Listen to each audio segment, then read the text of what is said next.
I am not supposed to respond to National Assembly because it is spurious, it is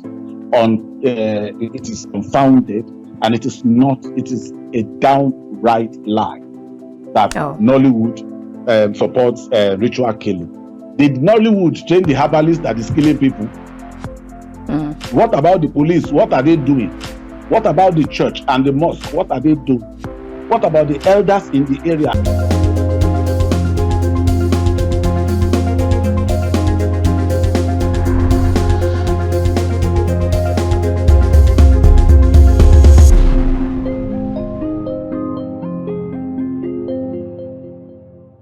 Now we'll begin today's conversation taking our quote from Gene Hackman, an American retired actor and novelist. He once said, "Honesty isn't enough for me. That becomes very boring if you can convince people what you're doing is real and it is also bigger than life. That's exciting." Okay, so let's take our second quote, and this one is from Alejandro Gonzalez Inarritu, a Mexican film director, producer, and screenwriter. He's primarily known for making modern psychological drama films about the human condition. He once said, "Filmmaking can give you everything, but at the same time, it can take everything from you." Absolutely spot on. Our last quote is from Abhijit Naskar, one of the world's famous neuroscientists and an unretired advocate of global harmony and peace. He once said, "Entertain, but also give the viewer something to think about." Don't you just love all of these quotes? Now let's see where all of this quote will be related to. Warm greetings and welcome to The Conversation. We're reaching you from Kaftan's television studio here in the nation's capital, Abuja. I am Annabelle Oji. Now, the cinema of Nigeria, often referred to informally as Nollywood, consists of films produced in Nigeria. Its history dates back to as early as the late 19th century and into the colonial era in the early 20th century. The history and development of the Nigerian motion picture industry is sometimes generally classified in four main eras: the colonial era, Golden Age era, video film era, and the emerging new Nigerian cinema. The Nigerian film industry, that's Nollywood, is globally recognized as the second largest film producer in the world. It is one of the priority sectors identified in the Economic Recovery and Growth Plan of the federal government of Nigeria, with a planned $1 billion in export revenue by 2020. Now, nonetheless, existing challenges will have to be addressed to take Nollywood to that next phase. Now, today, the Nigerian film industry, or Nollywood as it is more commonly referred to, is recognized as one of the biggest in the world. There are star actors, higher production values, and the intensely enthusiastic participation of global audiences in the burgeoning film scene in the country. However, this advancement did not occur until recently, when it went from its direct-to-video hits into the golden era to its current state, that's the new wave, more controversially called the new Nollywood. Now, on the other news, there have been claims made by some Nigerians that restive youth have learned vices such as kidnapping, money rituals, drug abuse and misuse, and trafficking, and other horrendous vices from Nollywood movies. Those claims and allegations are quite colossal. And so, on today's program, we decided to hear from the horse's mouth. Take a guess who my guest will be. I'm very sure you guessed wrong. So allow me to add a little bit of suspense to today's program as we go on a quick break, and when we return, I will let the cat out of the bag momentarily. Do join us again.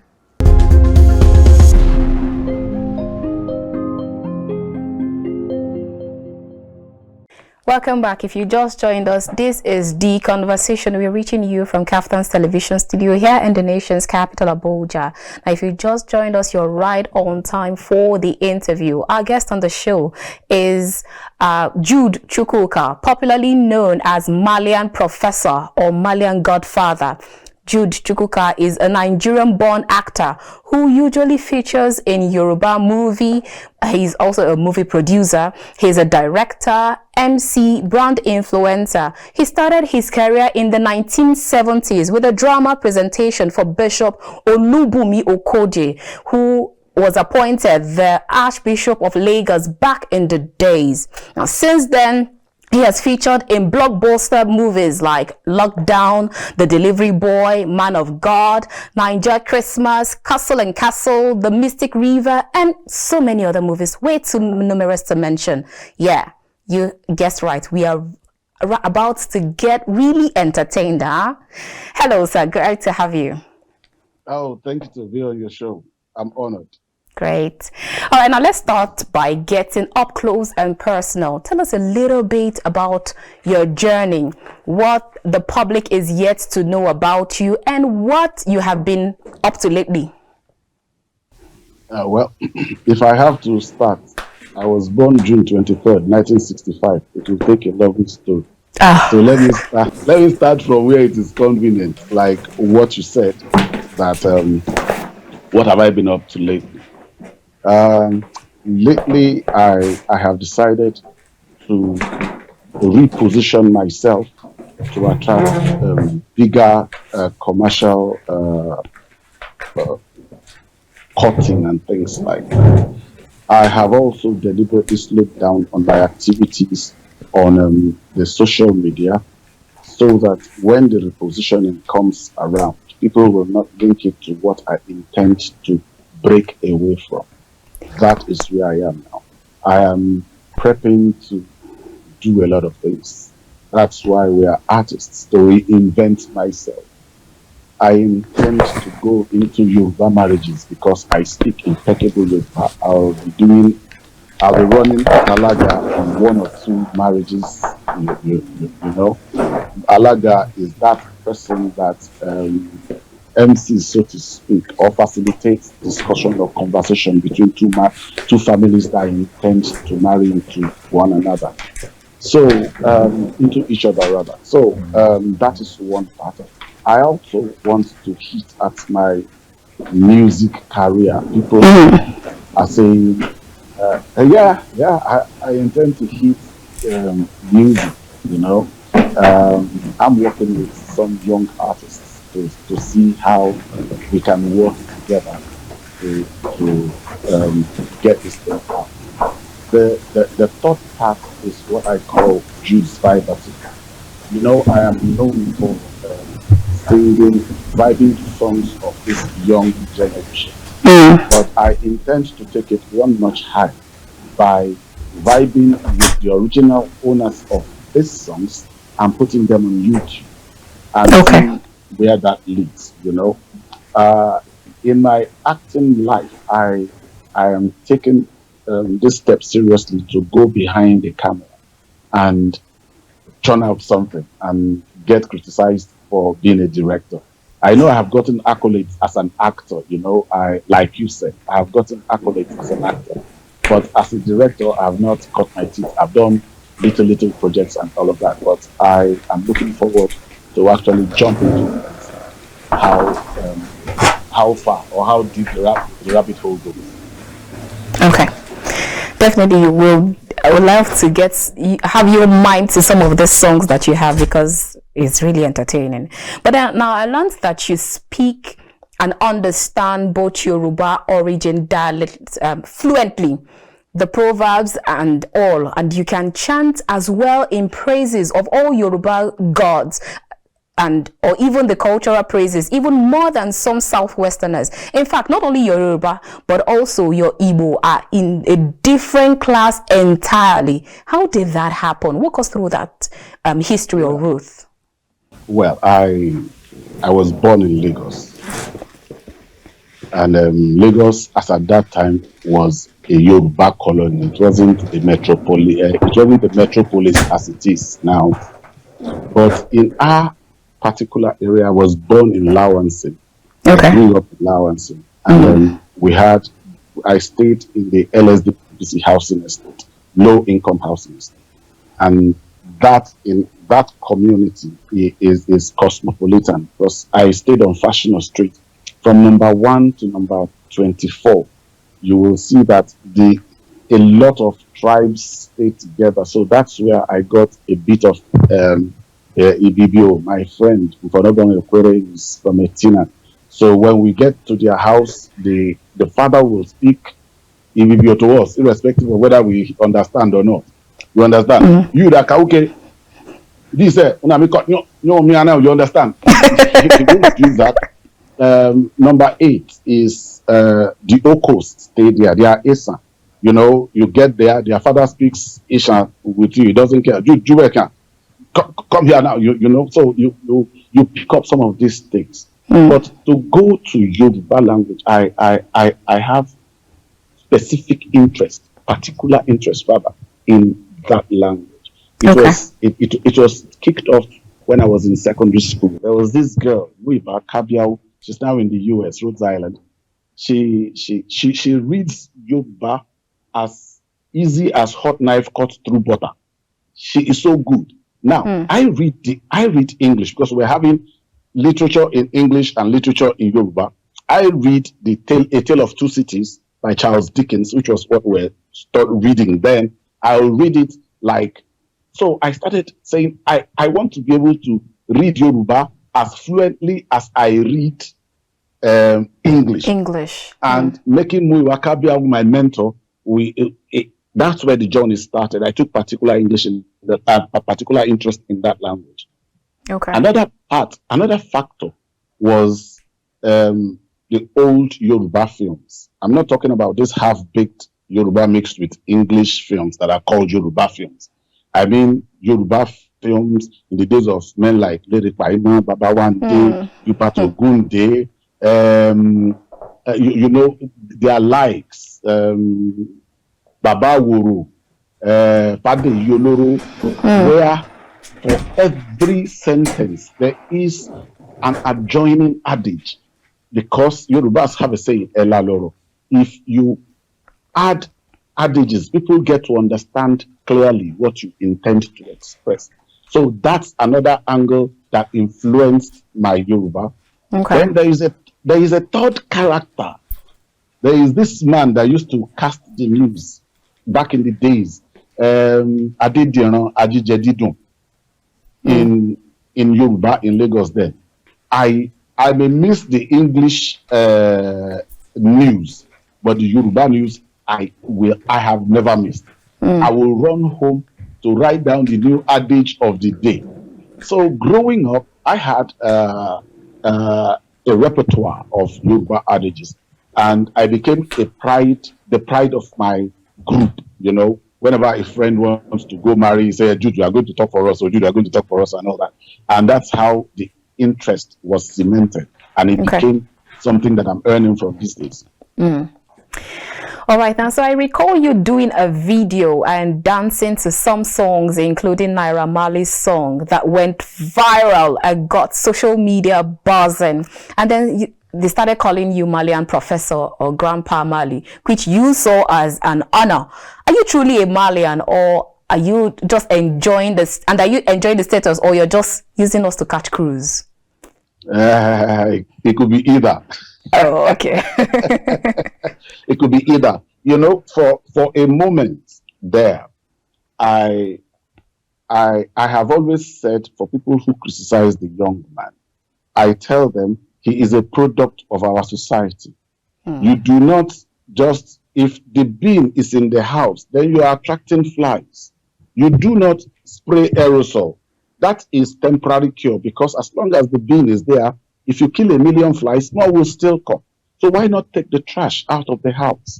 So he is a product of our collective failure.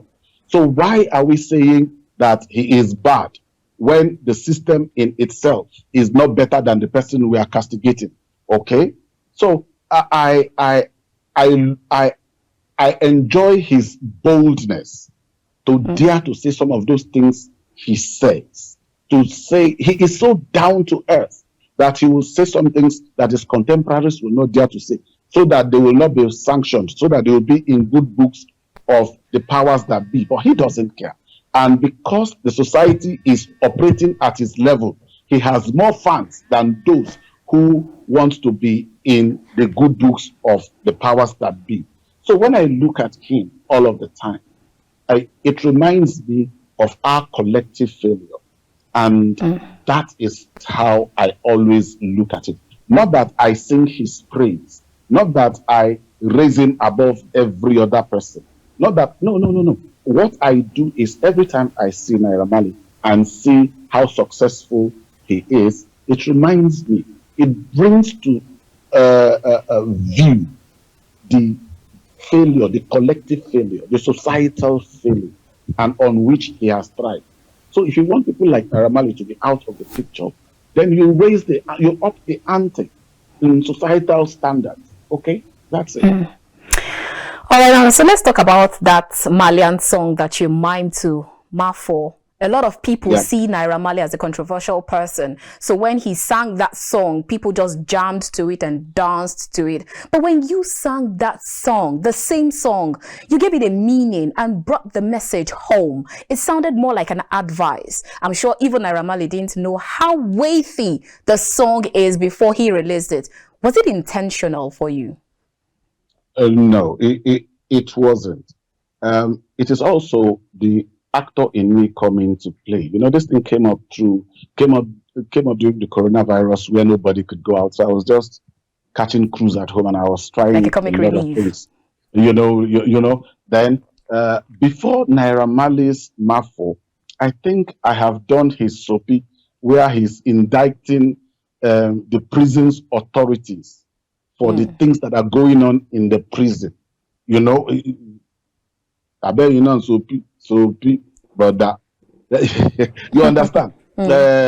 Sing Father Joe Soapy. So you know, so that is not a good thing, but it's a reality in our correctional facilities that people relieve themselves masturbating. He said it that openly, and from his position, has government done anything to stop such attitudes? No. They say it's a ranting of a useless boy. But he has just painted a graphic picture of what goes on in our correctional centers. You understand? So for me, I've done that. I have done Two-Face. I have done Q Dot. I've done Olamide. In fact, if I was hoping people would say me and Mr. Olamide, because I am more prone to doing Olamide's stuff than Naira Marley's stuff. But it's just that Naira Marley saw a window to actually push his song. That was why he endorsed that particular song and it went viral. Okay, that also is respecting his business acumen. Okay, because he sees a window and he says, $1 million naira. That alone made me the most sought after person. So did you get the 1 million naira? Yeah, I did. And he went into charity. He went into Ebube who wants to do heart surgery. He went to my friend Ayo Mo, who wanted to publish a book. He went to Felix Omoluku, who was my manager, to help him augment his rent. So that was how the 1 million naira went. It wasn't that I took it and I caught cruise with it. It went to these three people. A young boy, 8 years, who wanted to do heart surgery. I supported that. A friend of mine, Ayo Mo, who wanted to publish a book. I supported him. My person, who used to be my manager anyway, but had rent issues. I supported him with the balance. Okay. So for me, it wasn't planned for. So when it went into charity, I was glad. I still look at people. When I share this, people look at me and say, "Are you normal?" I say, "Well, maybe I'm not." But because some other people will have a vision for the 1 million naira, but I can't see people around me suffer when I get a windfall and I shut my eyes. No, that's not me. All right, we'll definitely get back to that because we see that happening in Nollywood these days, but they don't get help. We'll come back to that later on the show. Now, but does this actually mean that you have a peculiar gift of assimilating a song and redoing the same song in a way that passes a message or information? Some will call it Rema, even better than the real singer. So is it actually a part of the package that comes with the training of being an actor or an artist? Or for you, is it natural? Bingo. Okay. I opened the set for Much Ado About Nothing, directed by Israel Ebo. I did a 1.5 page intro, 1.5 page fine print intro. And if I can do that, I don't know how much lines these boys can concoct to make up a song that I can't pick up listening to it.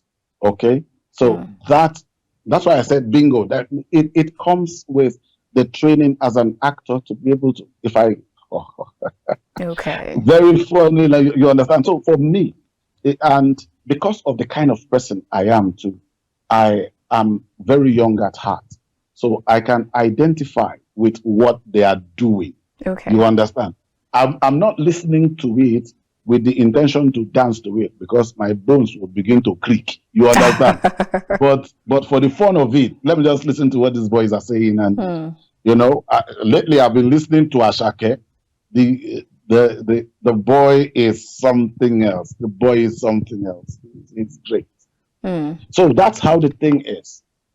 Okay. Now, but then for some people, the first thing that comes to mind when they hear Malian is drug abuse and drug misuse or trafficking and crime, which according to reports, the youth are the largest consumers of these illicit drugs. So a lot of people agree that there's a symbiotic relationship between hard drugs and entertainment, be it music or movies. Do you agree to this? Yes, to some extent, not totally, to some extent. Okay. Artists are not the only drug users, and they are not also the only drug peddlers. It's an industry. Nobody wants to talk about the white elephant in the room, but it's an industry, and people in authority know that, of course, that's why they created an agency to monitor it. And the success of the agency is measured by how regular or how easy one has access to these drugs. Okay, but as it is, I agree that environment and all that will encourage usage. You understand? Like, it will encourage people to drink beer, it will encourage people to drink spirits, it will encourage people to smoke weed, it will also encourage some people to do the powder stuff and all that, to womanize and all that. So it is not just restricted to drug use. And let me say this, there has been no connection between this character we are mentioning and drug use. They just say his followers are drug users. Okay? So what is government doing to use him to get to his followers to stop drug movement in the system? If you know somebody attracts some particular kind of people, then you set your people amongst them so that they are able to track how these drugs come. But instead of doing that, they are trying to keep the boy quiet. Keeping him quiet won't solve you remember at the opening I told you that as long as there is a systemic failure, people like Naira and drug barons and all that will thrive. Take the trash out of the house, then they will go out with the trash. Then we'll have a sane house. All right then, let's divert a little bit. Now, following the Okay. alarming rate of kidnapping, ritual killings, drug trafficking, abuse and misuse recorded across the country, there have been several claims that theater art, Nollywood movies especially, have in one way or the other contributed by way of influencing the restive youth into thinking that it is an alternative and quick source of income. I'm sure that you must have heard or read this claim. What are your reactions to this? It is sad. It saddens me that the National Assembly can make such pronouncements, and it defines how cheap-minded they are. Before the children started watching films, there had been agents of socialization within the system. For example, the home. What do you teach your children?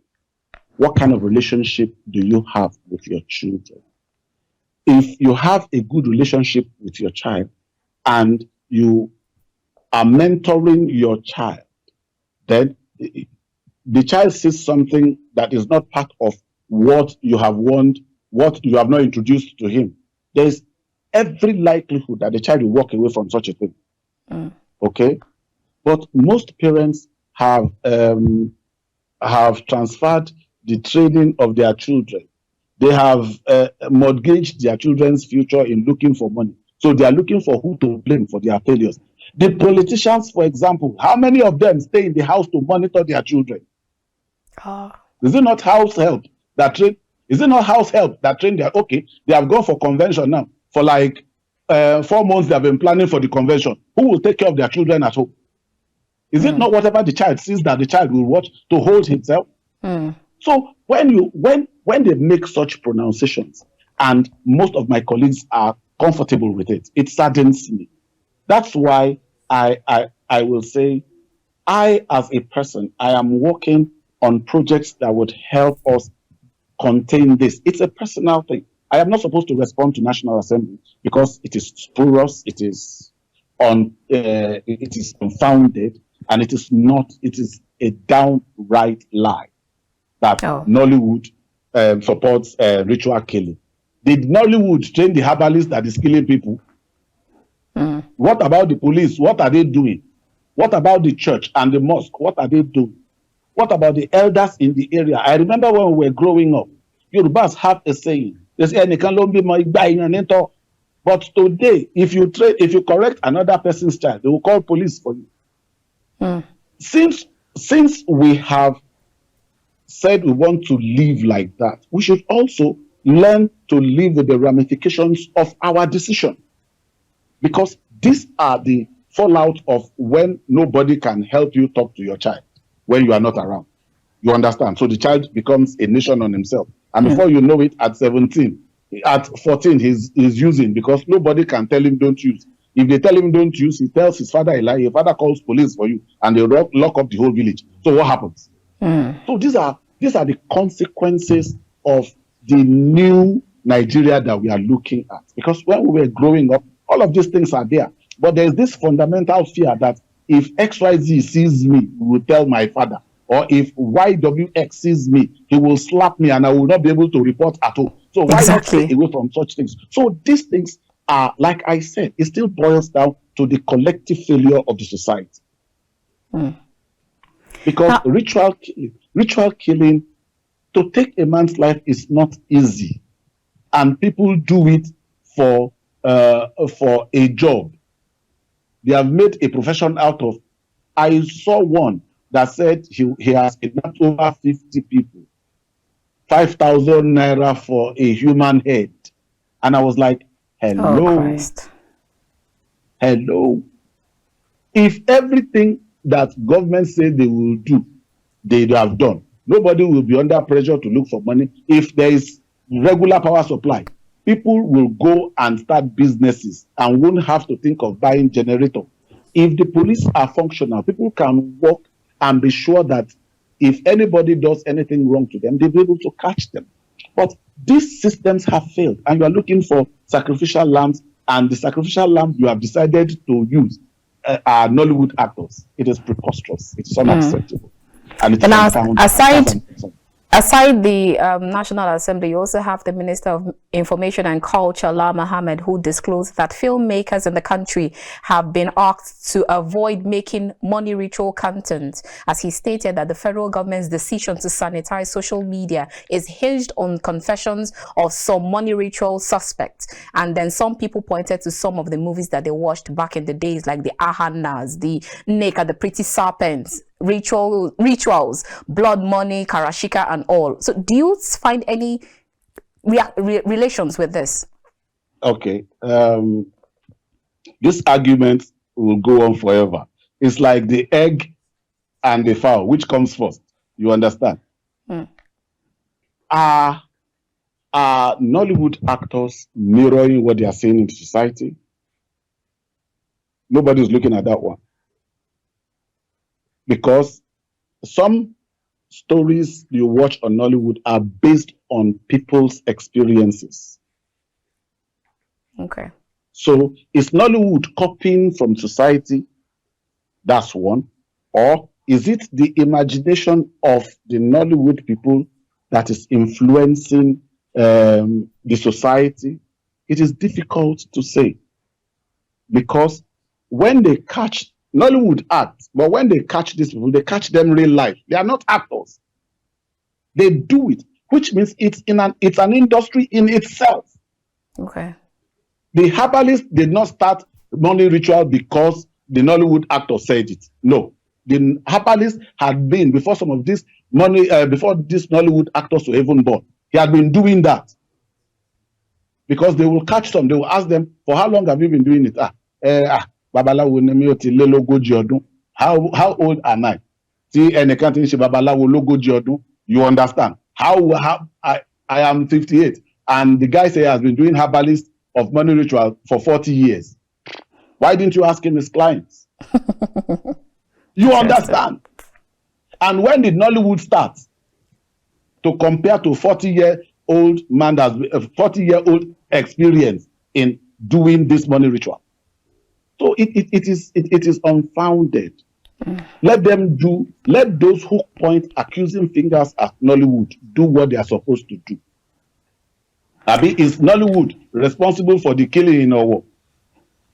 No, now answer, is Nollywood responsible for the killing in Owo? No, I'm not sure they are not. They are not. So you see, if we do the right thing, if we put the right apparatus in place, if we put square pegs in square holes, we won't need, no matter what Nollywood says, there will be some viable and virile institutions that will counter whatever Nollywood is doing. But, all right. Okay, let me ask you a question. We have an orientation agency. When have you heard of them last? National Orientation Agency. What are they orientating the people for? Are they not those that are supposed to be most vocal in this issue? But we are not. Nobody is orientating anybody. That office was just created for politicians to be siphoning, put one Mumudia who doesn't know what he's doing. He keep collecting extra code, going and at the end of the day, we don't hear anything. It is sad. It saddens, and that's why I am being this straight. All right, clearly there's so much to unbottle from this conversation. Our guest is still in the studio. Let's take a breather. When we return, we will definitely get on with this conversation. Stay with us. We'll be right back.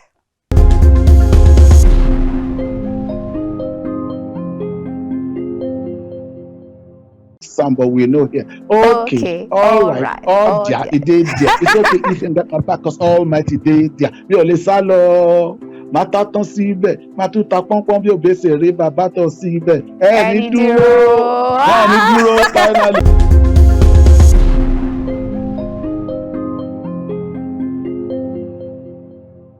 If you just joined us, this is The Conversation. We are reaching you from Kaftan's television studio here in the nation's capital, Abuja. If you just joined us, you've missed quite a lot, because our guest on the show today is Jude Chukwuka. He is a movie producer. He's a veteran Nollywood actor, and we've been talking about a lot of things. Now, before we went on that break, we said quite a lot of things, but let's continue from where we stopped before we went on that break. Now, what are your thoughts on the government's suggestion that they need to tone down on, or Nollywood actors or producers need to tone down on their scripts, their production and all? And what advice would you actually give to remedy this situation? Because if you ask Nollywood not to produce such movies again, how about Hollywood, Gollywood, Mexican movies? You cannot regulate the amount of things that they do there, or the amount of people that even watch these movies. It goes to show how exposed we are. You see, we cannot stop the writers from writing, but we can always put facilities in place to sieve what goes on air. So the appeal is not to the writers. When they write and they see that they don't get approval for their films, they begin to ask why. Then they begin to tone down. You understand? But to appeal to them is like, we know our own system is weak, but please help us. You get the point? There is a film certifying commission, for God's sake. So why tell the person not to produce? Let him produce. When they present it to the film censorship board and they say this one can't fly, and they ask why, not support it. You understand? But because that facility too in itself is weak, so they begin to tell people who will beg, we don't expose our weakness. Do it from your own end. You understand? That is how. See, if these things function, nobody will feel. And if your film fails censorship, you ask why, and there will be an attachment to it that because of this, we cannot allow it given our standards. But it is unfortunate that it is only in film industry that government wants to start standard. For example, there's no standard room in Nigeria with all the real estate, this thing. There's no standard room. Government have not said the minimum size of a room must be 12 by 14. Who will obey that? Will they go to every house? See, listen now. If you are looking at primary school, secondary school, you'll see some primary school, one building. You'll see another primary school, 15 acres. Because there are no standards. You understand? It cuts across board. Why they are according to NICE, movie industry, is because they are the visible ones. Is there a standard of a room in Nigeria? Which, how many people can stay in a 2-bedroom flat? There are no standards. So why are they starting standard with the film? Okay, 2 or 4 months ago, or 5 months ago, they brought in petrol that knocked people's engine. Till today, they have not caught the people that knocked the engine. Because there are no standards. Anybody can do anything in Nigeria and get away with it. Because there are no standards. If you want to enforce standards in the film industry, you must first enforce standards generally so that everybody will feel that sense of responsibility. Not to pick on the film industry and say you must not do this, you must not do that. But NMPC can bring in fuel that will knock people's engine and no investigation. Nothing has happened. There's no standard room in Nigeria to say, okay, once I'm moving into this kind of room, this is the dimension. So you can plan even before you get in there. Okay. Like I told you earlier, you see some nursery school, one building. You see another one, 50 acres.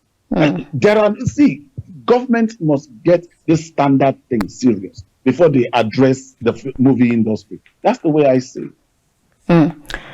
So now let's talk about death in the industry. Aren't there some kind of welfare packages, especially for veterans in the industry, to help them stand strong when they are down? Because we've seen how most of them lost their lives to one disease or the other, or one challenge or the other. And you don't hear so much from colleagues, some of your colleagues in the industry. So who exactly should take care of that aspect, if truly that phrase, "we rise by lifting others," is anything to go by? I don't want to be ruthless in my comments because we are talking about the dead. However, I will say this. That is part of the no standards we are talking about. Is it only to monitor the outcome of the film? Why not government set a standard that for an actor with so and so year experience, the minimum earning will be this, or minimum earning will be this, so that producers will not run off with the livelihood of... Nigeria is the only industry where you don't earn, what do they call it? This thing, when you Pension. finish acting. Oh, there's a word for it. When people use your copyrights, you know, you don't earn from your copyrights because you sign off both today and future earnings to the producer. Government is not saying anything about that. So if you retire, you begin to live off your copyright earnings. Oh, wow. Government is not saying anything about that. But you have come from the emotional angle, which government employs also. Instead of stating their failures, they want to pass the buck to other people. Now, let me look at it from another angle. Okay. Before I became an actor, I am from a family. You understand? And I went to school, primary, secondary, and polytechnic, Yoruba College of Technology. Okay.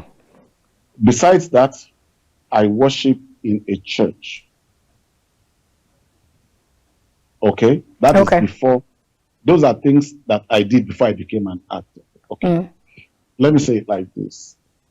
If I have problems, I will not run to the Actors Guild. You know why? Why, sir? I have a family. I will run to my family first. Okay. So the question is this: how good were they when they were stars to their family, to their church, to their immediate community? That when they now become sick, they become the problem of the actors. Of the society. No, actors particularly, because that is what you just said. That how can we make sure that we lift ourselves? No. I believe strongly that bad as bad, there must be somebody in your family that can stand for you. If not in your family, there must be somebody in your church or your mosque. If not, there must be somebody amongst your classmates that would, this guy was a good guy, now let's raise some money for him. You understand? So when you have done all of those things not too rightly, and you are faced with a challenge, you hook everything on the other actors who have personal challenges themselves. Okay? Okay. Is there supposed to be like a welfare package for them where you can always fall back on? An insurance policy. Okay. An insurance policy, which is cheaper when you do it as a bulk. Because my association, National Association of Nigerian Theatre Arts Practitioners, we are working assiduously to get an insurance package that will cover everybody in that association to make sure that things like this don't happen. When they are faced with health or life-threatening challenges, they can always draw on their insurance and say, okay, I have a base. Let people contribute to make it better for me. Okay, that's great. what I'm talking about. But Okay. you see, we take a lot of things for granted. I am not I I I am not one of those who will take relationships for granted. Okay, every person I meet, every person I relate with, there is that thing that says, don't leave this person the way you met that person. Okay. True. So I have always been that person investing in people. A young guy comes and say, Baba, I don't have too much money, but I want to do this project. Oh, let's go. Because I know that's the only way to perpetuate my trade. Okay. The older and better he grows, the greater my own possibility in old age to keep getting roles. But some people don't think like that. If you don't pay them their money today, they don't give a bloody hoot about what concerns you. So if such a person enters trouble, will you think people will stand up for him? All right, so let's talk about you personally. How do you fight Okay. the kind of disease and ailment that comes with your age or your age grade, just so our older viewers can learn from you? How do you live healthy? It is the grace of God first. It is not what you eat. It is not. It is the grace of God. Some people have lived healthier lives and they found themselves in a situation that they didn't bargain for. You understand? And they will look at me because I am a very open person. They will look at me and say, Jude, how I wish I did everything you did. And I'll tell them, if only you know how much I cling on to God and say, God, help me. It is not so. I also eat healthy. I rest well. I rest. I don't take my rest for granted. I must rest. Okay. Most of my contemporaries jump from set to set. Yes, as young people, they can do it, but there's repercussion.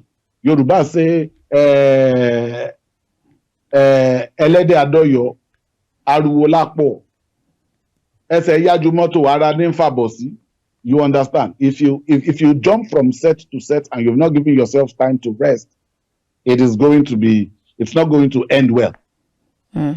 So I take time out to rest and I eat well and I exercise myself. On the average, I do 1.5 hours walk every day. Okay. Not jogging, I walk. Walk. Yes. Okay. All right. Now, so talking about the industry, you're a veteran in the movie industry for decades, made impacts, so you definitely understand how things work. So many eras or waves of actors and artists have come and gone. So looking at the industry then and now, how much would you say that the industry has evolved? Oh, massively. It has evolved massively. Okay. Those days when you write scripts, you put them through 3 basic tests. Does it have that commercial clout? 1. Can people believe this story? 2. Can we achieve this story? 3. In recent times, the young producers and directors are answering these questions to the optimum. And that shows massive growth. If you see the quality of pictures, if you see the quality of stories, and if you see what they go through to achieve these stories, technically, I mean, then you will see that we have grown. In those days, we had tungsten lights. These days, LEDs. So it is easier to act these days.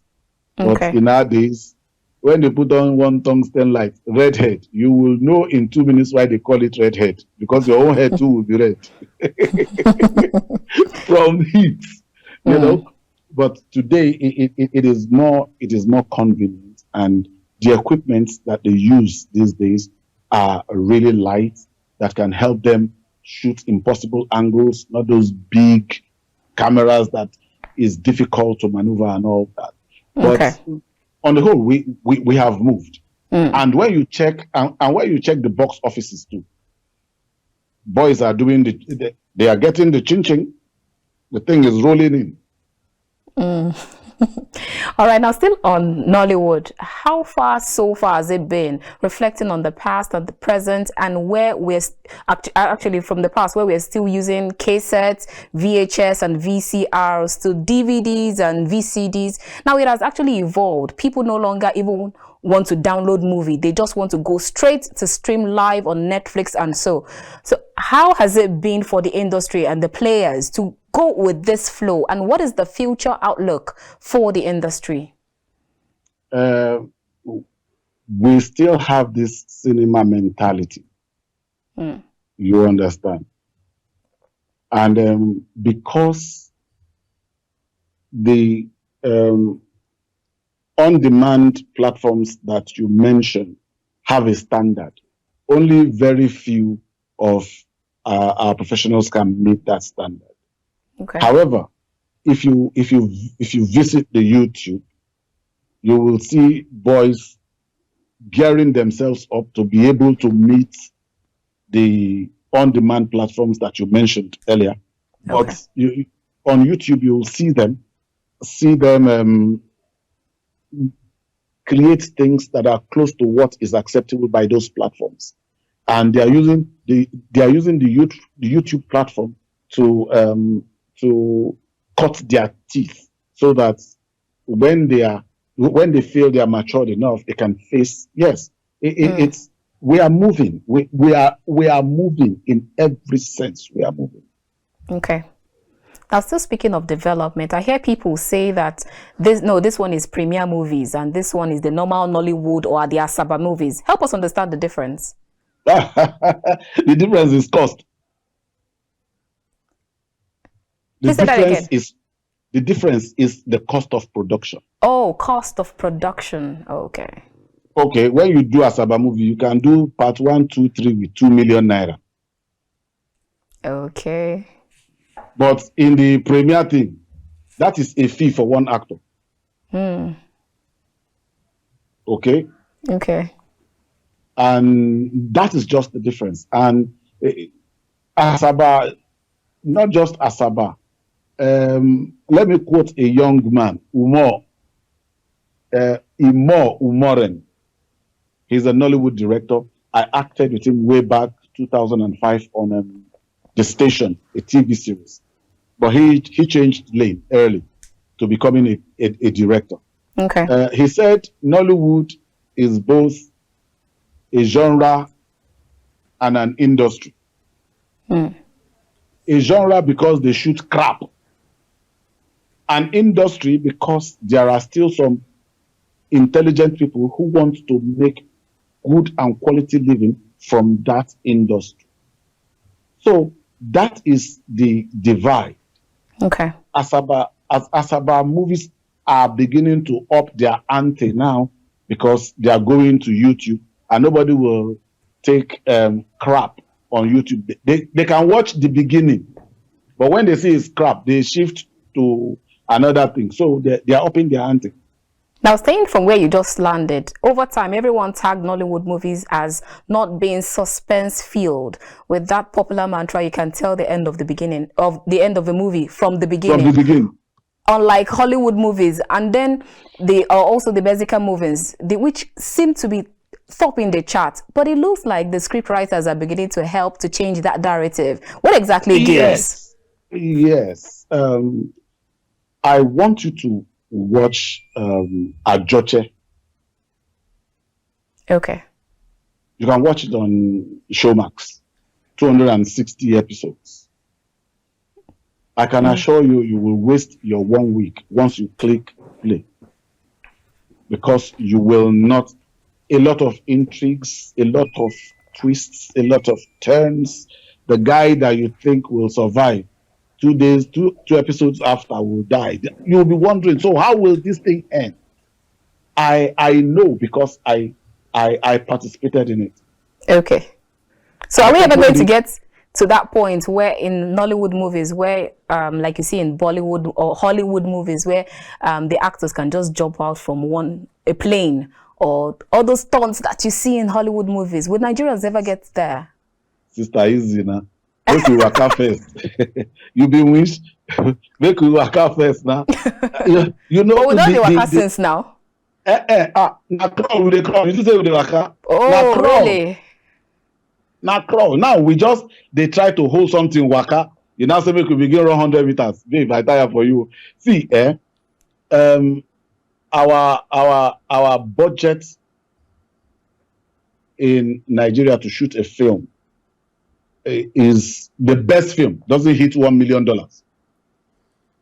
Okay.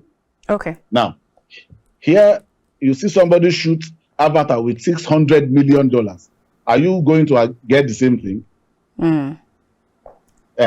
So if as we are growing and people see more reasons why they must invest in film projects and all of that, then we begin to achieve all of these things that we are talking about. But if you talk about creating the story, we have writers in town that can create stories that will run you mad for 1 year. However, it is not the writing. Like I told you, you put it through 3 tests. 1, is it commercially viable? 2, is it believable? 3, is it achievable? So when you see a script, no matter how interesting the script is, you must put the script through those tests. And you must be very honest about it. Otherwise, you will incur losses. Okay? So that's it. The moment people begin to see why we should go in that direction, we will do it. But I don't think we have stories that would help us jump from aeroplane. Let us tell the stories we know how to tell. Our traditional stories, our local stories about our African values. That will not mean we will jump from aeroplane. We don't need that kind of a thing to tell our stories. Okay? If you are talking about traditional African setting, you don't need, all you need are good cameras and good edits and all that, good actors and all of the other facilities. But to begin to raise stunts, okay, maybe in a wrestling match, you can raise a stunt of how they slam themselves on the floor. Or to jump from helicopter. Sister, no insurance policy. So like Michael Jackson, me, I cannot come and kill myself, I beg. Babe. All right, now let's talk about your persona in real life compared with your identity or what we are actually seeing in front of the cameras. How has it been for you? For some people, you might find it difficult to decipher between the two people, either what you see on camera and the real life. Like the typecast we know of when you hear of Patience Ozoko, or when you hear of Peter Doche, or Kanaya, or Kabela Mberekwe, or Chinweta Lagos, that you would just, the next thing that comes to your mind is Ekwen Ata Mami Watanisi, all those slangs that he uses. So for Jude Chukwuka, is it the same person that we see on camera, the happy-go-lucky fella that you also see on the scripts? I'll answer the question like this. I'll recommend 3 films to my audience to go check and make up their mind about that. Okay. I was in a TV series called Ojo's in the House by Ebony Life TV. It is a sitcom. You cannot trace the look. The beard is gone, the hair is dyed, and it's a nearly unserious father. You understand? Then I also want to recommend The Governor. It's a TV series where I played the political godfather. My daughter, who is studying theater arts, said, "Daddy, you carried that role not because you are an actor, but because you are wicked, naturally." And I said, "No." I carried that role because I listened well to my director. You understand?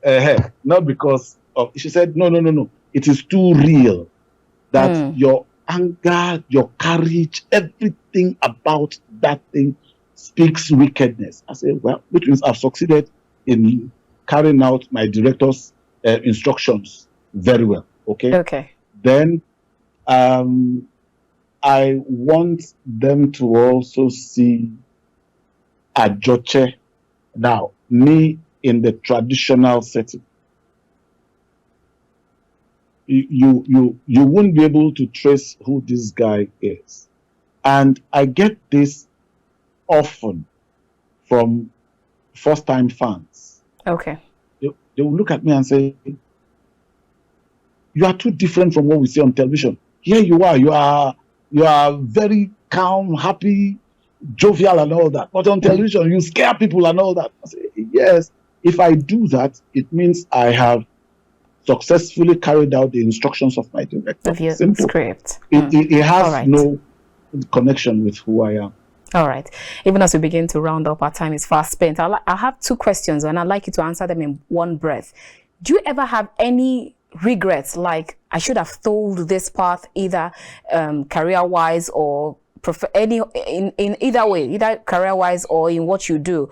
Do you have that regret that of the kind of typecast that you always take on? Are there any kind of regret that you've had so far? That's one on the side. And secondly, you have so many followers, you have so many people who are looking up to you. And then these days we see Nollywood actors, they begin to enter into politics. Any intentions to go into partisan politics anytime soon? Okay, let me start with, I have no regrets whatsoever being an actor. Okay. I studied accountancy. And in my last but one semester, we had this lecture, fraud. That was when I realized I am not an accountant. Not because I don't have the academic thing to stand it. No, but my person is not an accountant. Okay. Number one, I am too trusting. An accountant does not trust anybody, even his mother. If you give him same document to sign 10 times a day, he will read it through 10 times a day. I don't have such discipline. Okay? And I told myself, okay, where can I be comfortable? Okay, choose this. And so far, all of my friends that are chartered accountants and everywhere, they use me to pose. Say, you know, I know Jude, and he's a chartered accountant, FC, we're classmates. You say, I bring a lot of value to their circle. And they're like, whoa, Jude. So that on its own is a big plus for me. Okay? That's your strength. Yes, I don't in any way regret what I have done today. Okay. It matured very late in life, but at least it matured. And it helped me define who my friends are, rather. You understand? If I'd blown earlier, I would have Ewure Magbu, and I won't know the difference.